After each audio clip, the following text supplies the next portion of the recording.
What's up, cinephiles? Welcome back to Inglorious Podcasters. Today, we are going to be doing a Steven Spielberg movie draft. The way it's going to work, we're going to flip a coin, see who goes first. Then we're just going to do snake-style draft. First person will pick a movie, and then each subsequent will be two movies until we get to the last one. Let's go ahead and flip the coin. Since this is a Canadian coin, I've got a deer side and a Queen Elizabeth side. Deer or Queen Elizabeth? I'll call it in there. Dear. Deer. I will go first. Duh. Because I don't want you to take this one. I'm going to start off Raiders. It is his best movie. Oh, I knew you were going to take Raiders. Raiders of the Lost Ark Okay. is Spielberg's best movie. It's... All right, so that means I get two. Yes, you get two. I'm going to go with, I get two. God dang it, you took freaking Raiders. I'm going to go Jurassic Park for my number one. That would have been my second. Oh, I know you're going to, there's two that I want, and I know you're going to take one. I'm going to go Jaws. I'm going to do the animals, man. I'm going with the animals first. So Jurassic Park and Jaws. Okay. My second choice, I don't know. I think you think I'm going to pick Last Crusade next. But, no, I am going to pick Last Crusade. I'll go Last Crusade for my second pick. And then for third pick, I'll go Saving Private Ryan. God dang it. I know you think I'm going to go for Schindler's List. And I think I might have to just because it locks in the best picture category. And it's an undisputed prestige. And it's almost unbeatable in terms of importance. So, yeah, I'm going to go Schindler's List for my third. Dang it, man. I love Ready Player One. Like, it is, for me, it's a super rewatchable movie. Like, it's just a feel-good movie. Spielberg does really good about that. So does, like, Hook. Like, the movie Hook is so nostalgic for me. However, I'm probably going to go with Lincoln. Lincoln would have been my next pick. Let's see. For pick number 4, I'm going to go Catch Me If You Can. And for pick 5, this is a toughie. This is a close race for me because I could go. They're both alien movies, E.T. or Close Encounters, and I Both think are great movies. I think I'm gonna go Close Encounters. I love Close okay. Encounters. That's really good because my last choice is without a doubt E.T. I'm so glad that you did that. It's a toss up. If you would have said E.T., I was going to go Hook. Do we want to go top 10 for each, or no? 'Cause there's still quite a few. No, because then we're going to get into like Kingdom of the Crystal Skull, and I don't want. No, to we're not. There's so many more. Well, yeah, actually, you're right. Yeah. Okay, so it is funny though because between the two of us, we picked my top 10 favorite Spielberg movies. We did not pick a single movie outside of my top 10 favorites. The only two that I'm annoyed at is the fact that you got both Raiders and Last Crusade. Yeah. Like that. The other ones you and I differ on. I thought about not doing it. I thought about for my second and third picks just going Saving Private Ryan and Lincoln. But my first pick and your first pick are my two favorite Spielberg movies, Raiders and Jurassic Park. Yeah.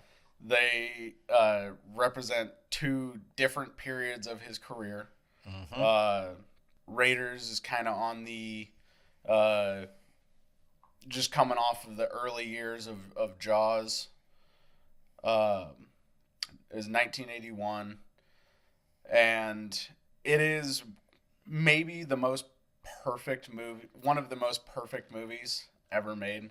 Yeah. Like every frame of that movie from start to finish is just pure perfect adventure cinema.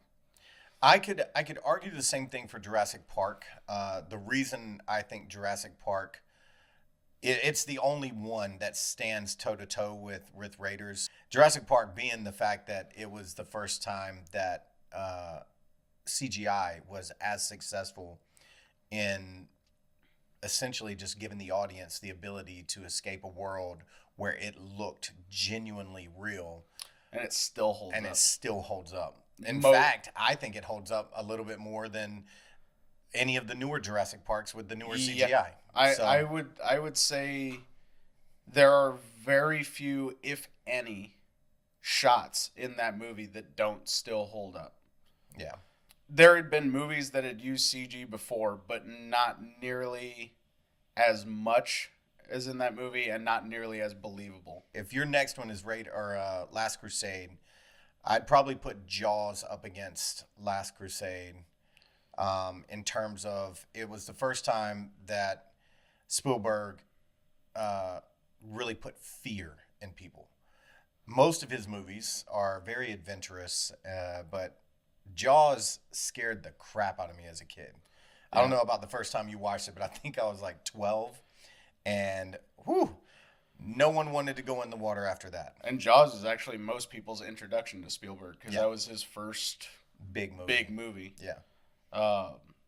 Mind you, because of that movie and him going extremely over budget, George Lucas had to basically vouch for Steven Spielberg, and that's the only reason Spielberg is because George Lucas went and like basically lobbied for him with the studios and saved him and got him the chance to do the Indiana Jones series, basically because his friend was George Lucas, and he was like, nah, I got this. We'll make this work. Yeah. Jaws also launched the career of John Williams. That was his first big one, 2 years before he did Star Wars. And Spielberg has horror elements in a lot of his movies, including like in the Indiana Jones Temple of Doom has for sure trilogy.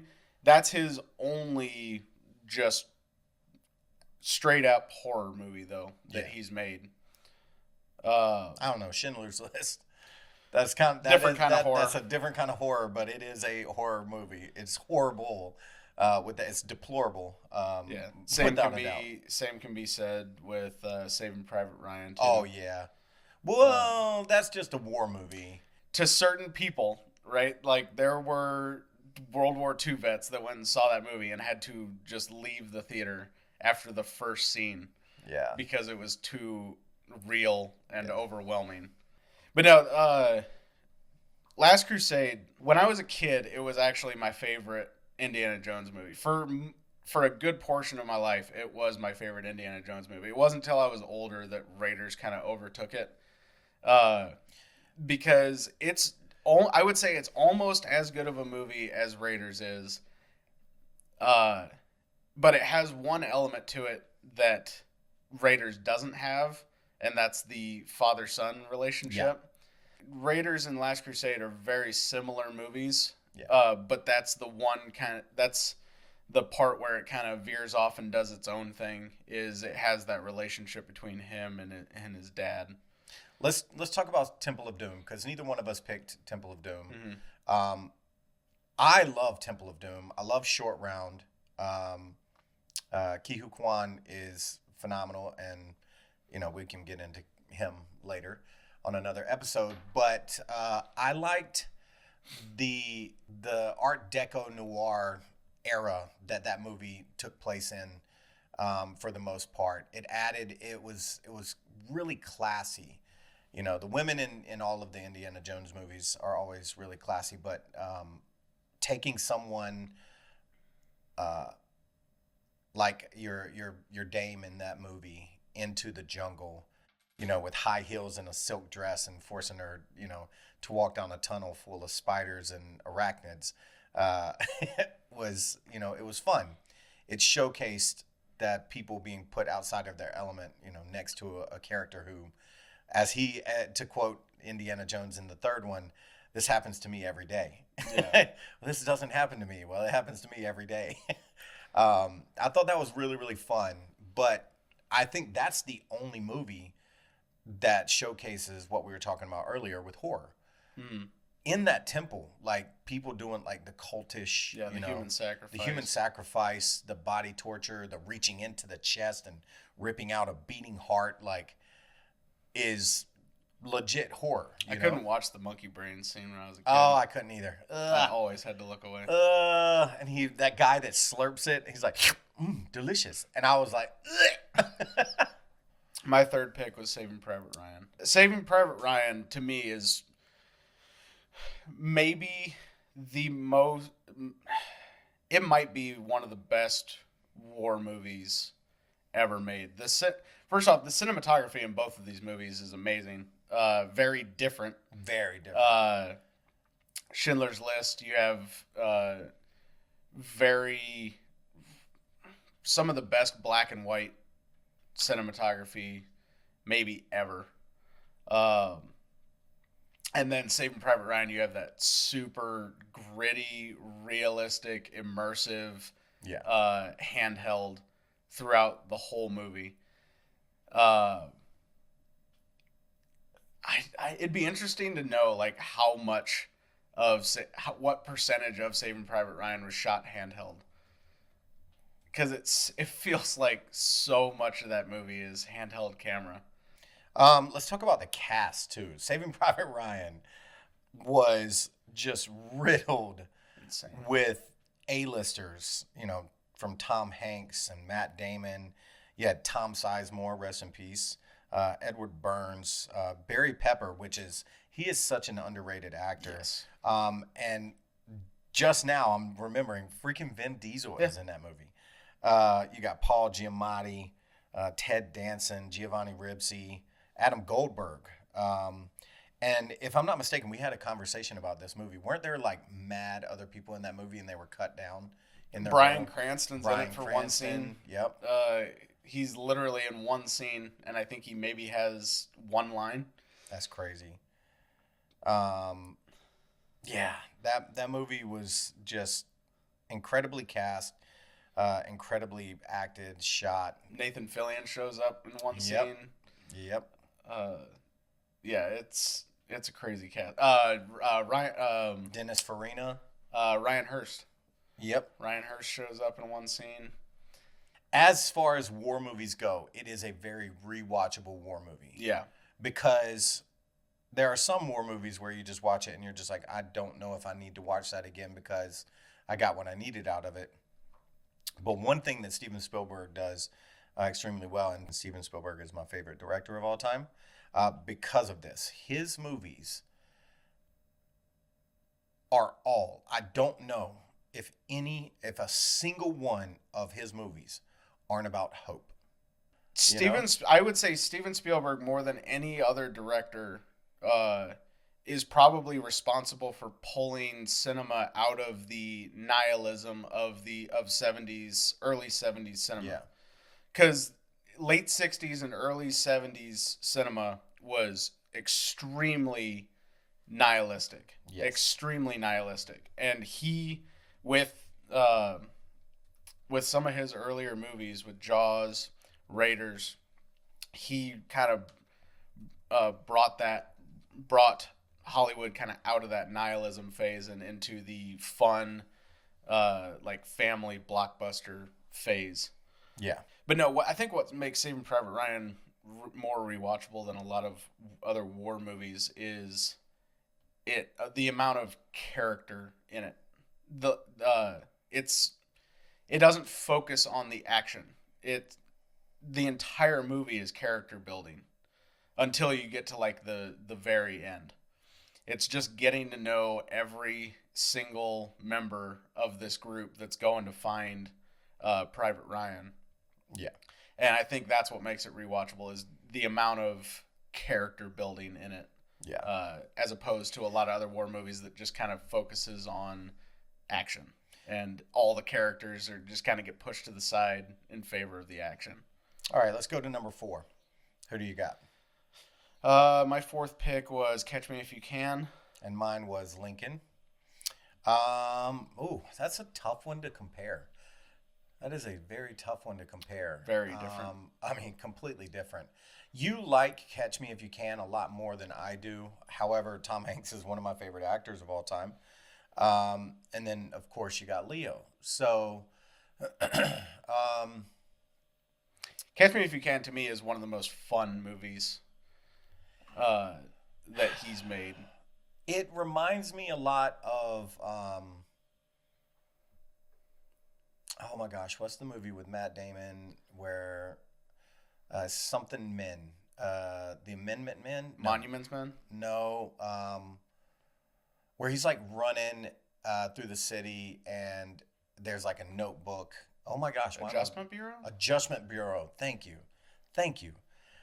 It reminds me a lot of that. So in terms of like the cat and mouse game, I think that movie is a perfect example of the cat and the mouse.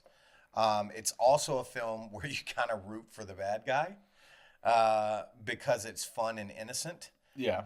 But is it really fun and innocent? The dude was literally forging millions of dollars in checks. When he started out, I mean, he was just a kid. I know. I mean, he was what, like 8? No, he was 16, right? 16 or 17 when he first was on the run. Yeah. I can't remember how old he was. He was a teenager. Yeah. Lincoln, to me, is the last truly great movie that Steven Spielberg has made. Yeah. I'm going to have to disagree with you because when I tell you I love Ready Player One, it got reamed, but when I tell you from a stance of just, you want to talk about like a world building, like as a viewer, I literally was like inside of the Oasis, you could build anything. I genuinely think that that's where we're headed. It's a really cool. Like, here's what I'll say about Ready Player One. With it's meta a and all really, these really cool concept. Digital universes. I'm not a huge fan of the movie. All right. Let's move on to number 5. But Lincoln is one of his absolute best. It's my fifth favorite Spielberg movie. You actually introduced me to Lincoln. I had never seen it up until Daniel Day-Lewis's last Best Actor win. That movie is perfect. That's a 5 out of 5 for me. And most of these movies that we've listed are 5 out of 5. Also, it's just a crime that's the only time that Daniel Day-Lewis has ever worked with Steven Spielberg. I know. Daniel Day-Lewis is the greatest actor of all time. I will agree with that. I think many actors would agree with you as well. Okay, so let's do E.T. versus Close Encounters. Close Encounters. This is a hard choice for me because I had the pick of either one. And they're very different movies. Close Encounters is maybe the weirdest movie that Spielberg's ever made. Yeah. It's so weird. Like the Richard Dreyfuss's character in that movie is one of the most interesting characters that I think has ever been in a Spielberg movie. Would you say, like, if you did them in reverse, the kid in E.T., he meets this creature and basically invites him to be a part of his family. Yeah. You know what I mean? Like, it's like his brother in the movie. And when they take him, he's like, no, you're taking my family. You're taking my brother. And he wanted him to be well. He wanted him to be okay. Mm-hmm. And then Close Encounters with Richard Dreyfuss's character, he's obsessed with them. Yeah. Like, he's just looking for them. To the point where he leaves his family. To where he leaves his family for them. Yeah. So, I know the other one came first, but do you see the correlation here? Like, where it's like Elliot grew up and became Richard Dreyfuss's character, and he was like, my family was all, because remember, they were like, no, Elliot, let him go. Like, Elliot, let him go, take him. And they were so connected that remember, Elliot started to die too, because their life force was kind of connected. And so in Close Encounters, if you look at it in reverse, Elliot grows up, becomes Richard Dreyfuss's character, and he's like, man, my family don't care about these people. I'm gonna go help save them. But that's what I mean when I say Close Encounters is maybe his weirdest movie, because you were asking earlier about, is there a Spielberg movie that isn't about like hope? It's maybe Close Encounters, because you think about that movie, he leaves his family. He has multiple children. Yeah. He leaves his wife and kids and goes on a UFO and doesn't know, like, he doesn't know why he's going. He doesn't know where he's going. He doesn't know what they're here for. Okay, I'm going to go out on a limb here. And this is some fan theoryism. I don't know if this exists yet. But I'm going to say that as Spielberg was making this movie, that there, like, from the shot choices, obviously he didn't write the script, but there are choices and similarities where it makes sense. Actually, he did write Close Encounters. Wait, Steven wrote Close Encounters? Yep.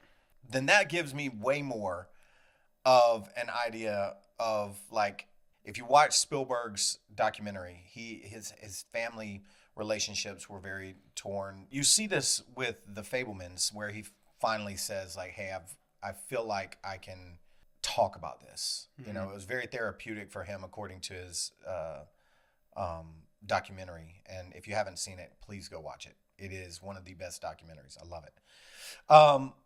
So one might assume that the extraterrestrial, part of Close Encounters, maybe he felt like he was an extraterrestrial with regards to his, with regards to his family. Or maybe he's talking about his father.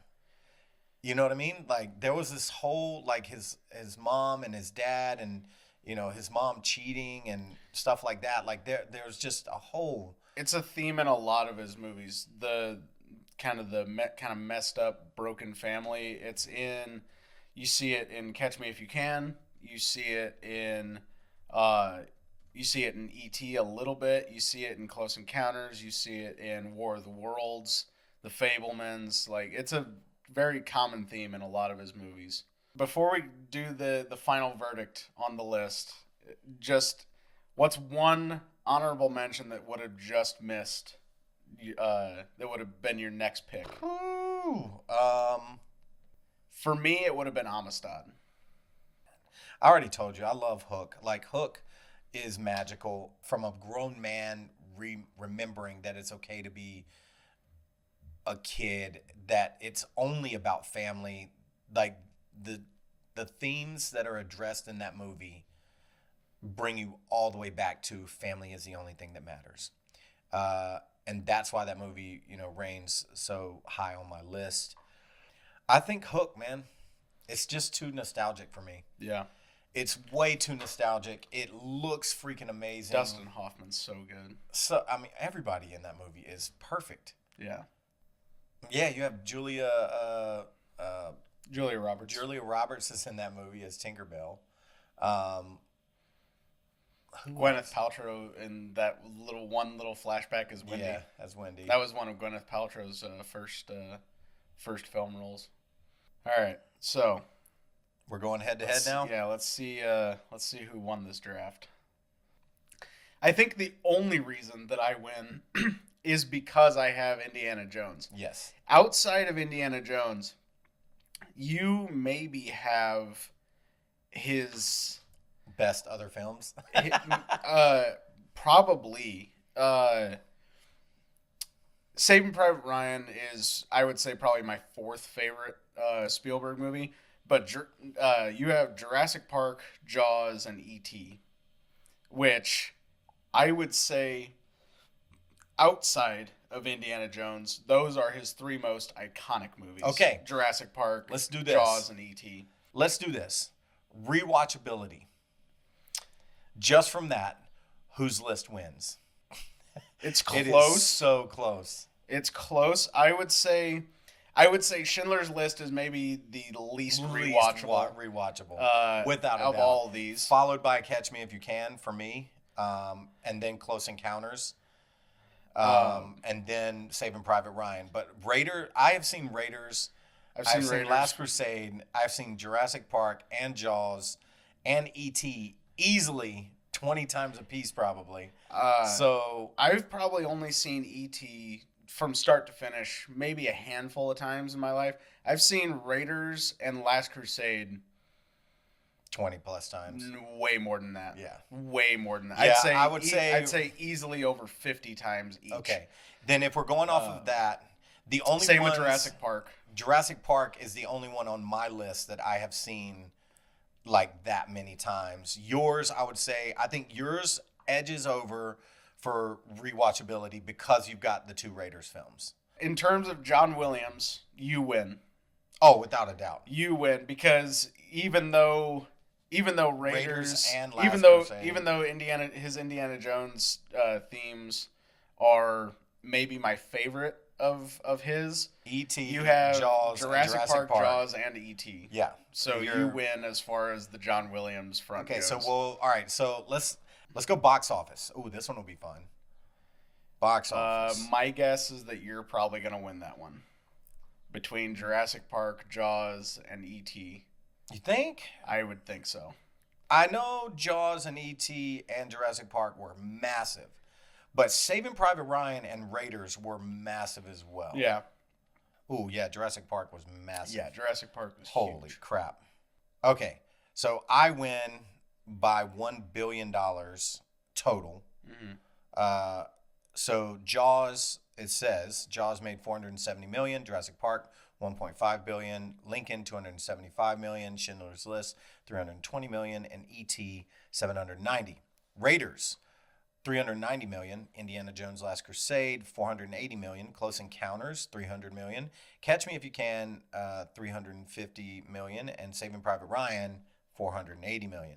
So you had some bangers on there. I think legitimately the only reason I won was Jurassic Park. That's crazy that not a single one of those movies made less than $300 million. Lincoln did, 275. Oh, 275. I would say that we're also equally kind of spread out along the kind of career trajectory of you talking Spielberg. about like We've throughout both got the years? the early phase stuff. We've both got Well, kind of the 90s stuff. And then you got 70s, you got Jaws. 80s, you got Raiders. When would Catch Me If You Can was 2000s. Yeah, I think it was 2002, I think. E.T. was also in the 70s, right? No. E.T., I believe, was the 80s. 82? Yep. 83? Somewhere around there? It's 82. Was it? Yeah. Okay. Yeah, I'd say we're pretty much deadlocked. I think what probably pushes mine over the edge is I'm the only one that has Indiana Jones. Yeah. I legitimately Other than think that, they are pretty much even. I would say they're just about even.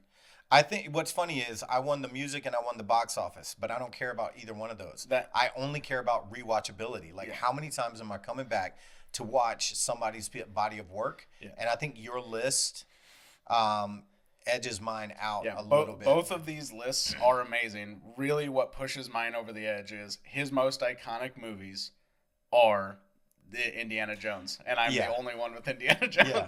I should have put when you didn't pick it, I should have put Last Crusade instead. And you know what's crazy? I was gonna do it instead of Schindler's List, but how do you not mention Schindler's List when you're talking about Steven Spielberg? So, unfortunately, you got both of the two of the best Indiana Jones movies. By virtue of Indiana Jones, I think I win our first movie draft. Yeah. Tell us what you think and give us your list as well. See you next time. See you guys.